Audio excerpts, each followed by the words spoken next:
تفتكر إزاي مجموعة شباب بشنطة هدوم بسيطة قدروا إن هم يلفوا العالم كله ويخلوا الجمهور من كل الدول يقف ويسقف لهم؟ اجمع اجمع اجمع اجمع اجمع اجمع. مساء الخير، أنا مي وأحكي النهاردة عن فرقة رضا.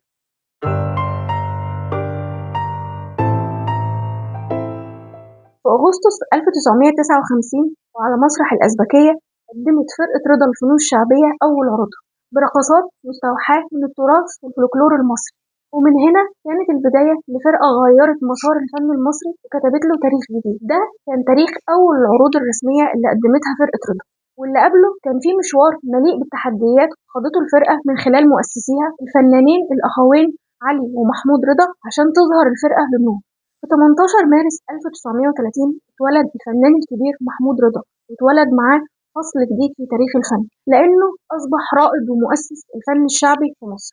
كان الفنان محمود رضا شغوف بالرياضة لحد كبير، ومارس وأتقن رياضات كتير زي السباحة والغطس والجمباز كمان، غير كمان ممارسته لفن الباليه. ومن هنا اكتشف شغفه بالرقص والاستعراضات، كان مولع بمشاهدة أفلام السينما الأمريكية زي أفلام جين كي.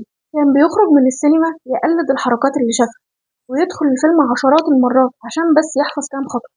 الشغف في أبهى صور، وعشان يكمل مسيرة شغفه اشترك في نادي هولي وليدو، واللي كان بيضم جنسيات كتير وقتها. وهناك بدأت علاقته بالفنانة فريدة فهمي أيقونة الرقص الشعبي، اللي كانت شغوفة بالرقص من صغرها، وبدأ في تكوين فرقة رقص صغيرة مع فريدة وأخوه الفنان الكبير علي رضا مصمم الرقصات والموزع الموسيقي اللي كان شغوف بالفن والرقص برضه. وخلال الفترة دي اللي هي منتصف الخمسينات وقبل تأسيس الفرقة بيشارك الأخوين محمود وعلي رضا ومعاهم فريدة فهمي في أفلام سينمائية كتير كراقصين هواة، زي فيلم نور عيوني اللي صدر سنة 1954 من بطولة النجمة نعيمة عاكف. فبيشارك علي رضا في الفيلم كمدرب ومصمم رقصات وموزع موسيقى. شارك محمود رضا كراقص مع النجمة نعيمة عاكف. كمان سنة 1957 بيشارك الثلاثي محمود وعلي وفريدة في فيلم فتى أحلامي، واللي كان من بطولة عبد الحليم حافظ. شارك علي رضا كمدرب ومصمم رقص، ومحمود وفريدة كراقصين. بيتكتب على التتر اسم نيلدا، وهو الاسم الحقيقي للفنانة فريدة فهمي. في سنة 1958 بيشارك علي رضا وفريدة فهمي في بطولة فيلم إسماعيل ياسين في البوليس الحربي كممثلين وراقصين، لكن محمود رضا كان بيشارك كمصمم رقصات. فهم كانوا ناجحين ومعروفين بالفعل قبل تأسيس الفرقة. في منتصف الخمسينات بيشترك محمود رضا في فرقة ألاريا، وهي فرقة رقص أرجنتينية. بدأ بالفعل يسافر مع الفرقة في العروض اللي بتقدمها في روما وباريس. التحقق بالفرقة والسفر والعروض اللي شارك فيها أكسبته ثقة في نفسه وفي قدرته على الرقص. مش بس كده، ده كمان اكتسب خبرة كبيرة في تصميم الرقصات. بيقول محمود رضا إن الفرقة كانت بتقدم رقصات من الفولكلور الأرجنتيني، فسأل نفسه ليه ما يكونش عندنا فرقة رقص بتقدم فولكلور مصري. ومن هنا جات له فكرة إنشاء فرقة ذات فن قائم على استعراضات مصرية خالص. عشان كده بقى اسم الفرقة فرقة رضا للفنون الشعبية. والفنون الشعبية هي كل التعبيرات اللي بتعكس ثقافة وتقاليد مجتمع معين، من رقص وغنى وحكايات، كل ما يعبر عن تراث البلد وهويتها. الفنون الشعبية بتكون موروث جماعي بيتنقل للأجيال، جسر بين الماضي والحاضر، ومراية بتعكس حياة الناس وثقافتهم وعاداتهم وتقاليدهم بأسلوب بسيط وسهل. وبتختلف الفنون دي في البلد الواحد من منطقة للتانية، يعني فنون الساحل غير الريف غير الصعيد غير سين. محمود رضا حب يأسس فرقة فولكلور مصري نابع من الهوية المصرية، وده كان جوهر نجاح الفرقة. لأن محمود رضا رغم خبرته كراقص باليه ومامبو، ورغم إنه كان يمتلك كل المقومات اللي تخليه يحترف الرقص الغربي، إلا إنه اختار إنه يأسس فرقة تكون لصيقة بالهوية المصرية وبتعبر عنها. عشان كده بيقول محمود رضا إن أكتر لقب بيحبه هو فنان الشعب. استقال محمود رضا من فرقة ألاريا وبدأ يلف مصر كلها حتة حتة، الأقصر واسكندرية والصعيد والريف وسينا. درس تراثهم ورقصهم زي الحجالة والتحطيب وغيرهم. وتكونت فعلا الفرقة بجهود الثلاثي محمود رضا كمصمم رقصات وراقص أول، علي رضا كمخرج وملحن وموزع موسيقي، وفريدة فهمي كراقصة أولى. في الأول بدأت الفرقة بعدد صغير بيتكون من 13 راقص و13 راقصة و13 موسيقي خاص بالفرقة، كلهم من خريج الجامعات والمؤهلات العليا. وده كان غريب وقتها وبيحصل لأول مرة، وده لأن الرقص وقتها كان بيتشاف بنظرة دونية. عايزة أوضح إن الثلاثي محمود وعلي وفريدة كانت بتجمعهم علاقة عائلية. محمود رضا كان متزوج من نجيدة فهمي وعلي رضا كان متزوج من الراقصة فريدة فهمي. بيحكي الفنان محمود رضا عن الدور المحوري للأستاذ الدكتور حسن فهمي، الأستاذ بكلية الهندسة جامعة القاهرة، ووالد زوجته ووالد الراقصة الأولى للفرقة فريدة فهمي. فلما استقال محمود رضا من فرقة ألاريا ونزل من سفر لمصر، كان أول حد ناقشه في فكرة تكوين فرقة فنون شعبية هو الدكتور حسن فهمي. وبيقول عنه إنه رغم إنه أستاذ في الهندسة وملوش في الرقص، إلا إنه كان بيناقشه وبيسأله في أدق التفاصيل، وعمل له شبه امتحان عشان يتأكد إذا كان جدير بإنشاء الفرقة وفاهم اللي بيعمله ولا لأ. وده اللي خلى محمود رضا يذاكر كل تفصيلة بيعملها، لأن مناقشات الدكتور حسن معاه كانت بمثابة رسالة دكتوراه بالنسبة له. وصل دعم ومساندة الدكتور حسن لإنشاء الفرقة لدرجة تخصيص جزء من فلته وتجهيزه للتدريبات. كسروا حيطان في الدور الأول وجهزوا صالة كبيرة ركبوا فيها مرايات وبار خشب، وبدأت الفرقة في البروفات والتدريبات في بداية التأسيس. لكن الجدير بالذكر إن مساندة الدكتور حسن للفرقة أضاف ليها شيء من الوجاهة الاجتماعية ونظرة احترام ومحل تقدير، وده لأنه رغم إنه أستاذ جامعة لكنه كان بيدعم بنته في إنها تقدم فن راقي زي ده، فأصبح ينظر للرقص بشكل آخر غير المحفور في الأذهان وقتها. فرقة رضا ضمت الكثير من الفنانين واللي كانت سبب في ظهورهم على الساحة الفنية كممثلين بعد كده، وده كان بعد بداياتهم كراقصين في الفرقة زي الفنانة هناء الشربجي والفنانة مشيرة إسماعيل والفنان محمد العزبي ومصمم الرقصات الشهير حسن عفيفي، غير كتير من الفنانين اللي كانوا حجر أساس ونواة الفرقة زي نبيل مبروك والجداوي رمضان وغيرهم. محمود رضا كان عنده فلسفة خاصة بتقول إن سبب نجاح الفنانين دول كممثلين هو بداياتهم كراقصين أولا، لأن الراقص بيكون شديد الالتزام والانضباط وبيكون متعود على تلقي وتنفيذ الأوامر بسهولة، وده اللي بيخليه يستجيب التمثيل بسهولة. اتأسست فرقة رضا سنة 1959 وحققت نجاحات مبهرة، وبدأت تجوب كل محافظات مصر وتقدم عروضها واستعراضاتها بشكل فني مذهل. بيقود أوركسترا الفرقة الفنان الموسيقار علي إسماعيل، واللي كانت أول أوركسترا خاصة بالفنون الشعبية في مصر. الحقيقة إن الموسيقار علي إسماعيل كان حجر أساس في تكوين الفرقة، لأنه أسس للفرقة هوية فنية، هوية موسيقية فريدة أحدثت ثورة في موسيقى الفولكلور المصري، وده لأنه كون أوركسترا خاصة بالفرقة كانت بترافقها في كل عروضها. فكانت الفرقة بترقص على موسيقى مكونة من نوتة موسيقية منظمة مخصوص للرقص. كان محمود رضا بيشرح الفكرة وعلي إسماعيل يترجمها لنغمات وإيقاعات موسيقية تناسب خطوات الراقصين. كمان علي إسماعيل كان بيوزع الألحان الموسيقية اللي بيعملها بالآلات الموسيقية اللي تناسب كل رقص. وبنشوف قمة التعاون المذهل ده في ال3 أفلام اللي قدمتهم الفرقة، وهم أجازة نص السنة وغرام في الكرنك وحرام الورق، وال3 كانوا من إخراج الفنان علي رضا وموسيقى علي إسماعيل. لكن خليني أقف عند فيلم غرام في الكرنك تحديدا، درة أعمال فرقة رضا، واللي كان بيحكي عن قصة تأسيس الفرقة فعلا. بداية الفرقة اللي طول عمري بحلم بيها، فرقتنا احنا، مش فرقة أي حد يشترينا بفلوسه، نشتغل بأمره ونبطل بأمره.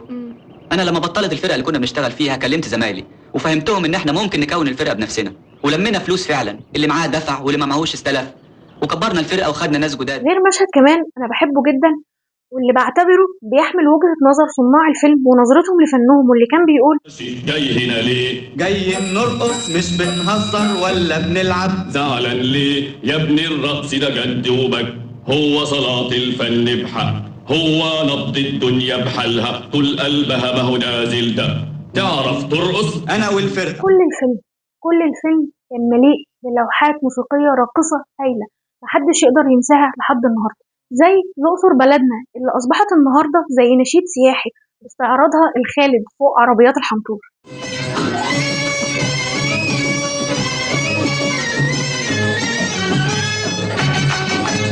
وحلاوة شمسنا أو حلاوة فريدة فهمي تحديدا.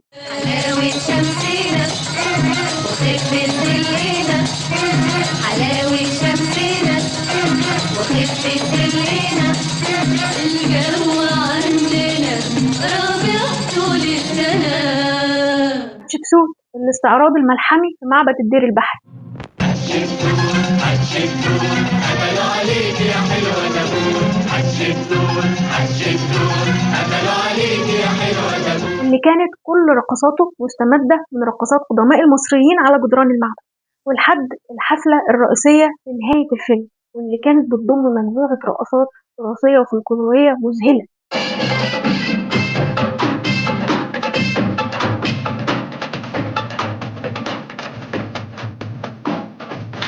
لوحات فنية هايلة بنستعين بيها لحد النهاردة كترويج للسياحة وحتى في الحفلات الرسمية للدولة.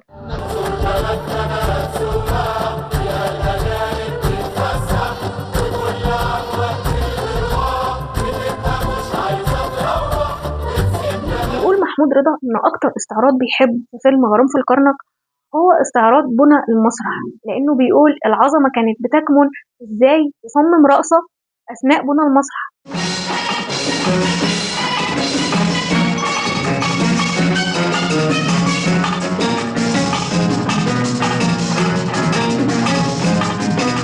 أنا شخصيا بشوف إن الاستعراض ده ما كانش مجرد إن المسرح بيتبني، لكنه بيحاكي قصة تأسيس وصعود فرقة رضا من البداية لحد وقوفها على أهم المسارح ونقل فنها للعالم كله.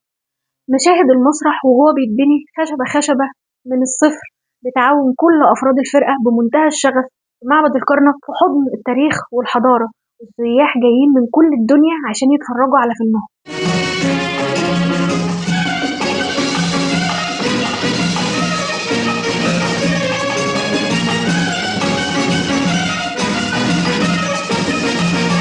موسيقى رائدة من علي إسماعيل وإخراج عظيم من الفنان علي رضا.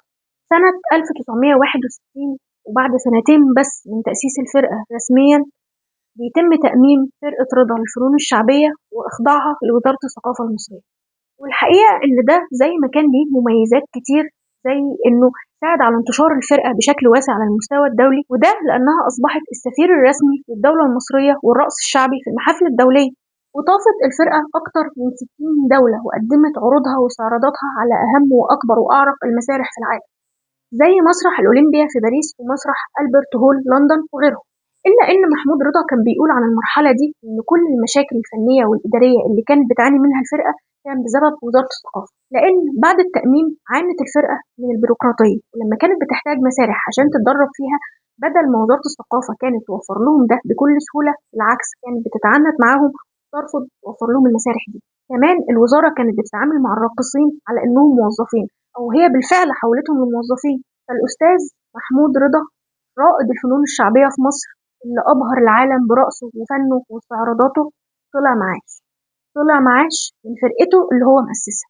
الحقيقة إن هذا العبث هو تجسيد حي لمقولة عالم الكيمياء المصري الحائز على جائزة نوبل الدكتور أحمد زويل لما كان بيقول: الغرب ليسوا عباقرة ونحن أغبياء، هم يدعمون الفاشل حتى ينجح ونحن نحارب الناجح حتى يفشل. بيقول محمود رضا إنه بيتمنى إن المبدعين وفرق الرقص تتخصص ليها ميزانية وتهتم بيها الدولة، لكن من غير ما تكون خاضعة للحكومة وتصرفها، لأن ده بيقيد إبداعاتهم وبيقتل طموحهم. حصلت فرقة رضا خلال مسيرتها على جوائز وتكريمات كتير، زي الجائزة الأولى والميدالية الذهبية في مهرجان يوغوسلافيا سنة 1969، وغيرها كتير من الجوائز والتكريمات، غير الجوائز الخاصة اللي حصلت عليها الفنانة فريدة فهمي. سنة 2016 حصل الفنان الكبير محمود رضا على درجة الدكتوراه الفخرية من الأكاديمية الأمريكية للعلوم والتكنولوجيا التابعة لكلية كامبريدج البريطانية، وده تقديرا لمسيرته الفنية كرائد للفنون الشعبية في مصر والعالم. فرقة رضا ما زالت قائمة لحد النهاردة رغم كل التحديات اللي بتواجهها من الإهمال وغياب الدعم. وظهر محمود رضا مع الجيل الجديد من فرقته وأدى معاهم آخر رقصة بمنتهى الشغف وهو في الثمانينات من عمره.